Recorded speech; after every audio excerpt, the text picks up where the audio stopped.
Želel bi jim reči, naj se res potrudijo pri reševanju krize v Sloveniji in seveda tudi po drugih evropskih državah. Da bi nam še vnaprej še vedno omogočali učenje 2 tujih obveznih jezikov. Ne bojo čim bolj pravični, pa da naj se zavzemajo za pravice ljudi.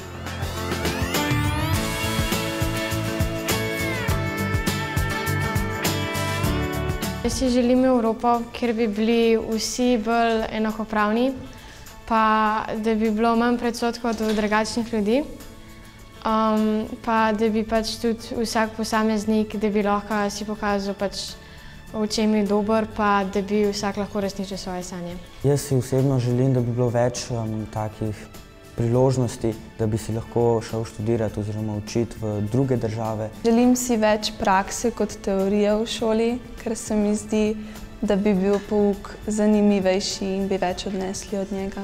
Želim bi si, da bi uvedla tudi več predmetov zanimivih, mogoče tudi drug tuj jezik, kakšen tehnični predmet več. Da bi bilo več mednarodnih projektov. To bi bilo dobro zato, ker bi spoznali nove načine življenja, pa drugačne kulture, pa izgubil bi pač tudi predsodke, ki jih pač zdaj mogoče imamo.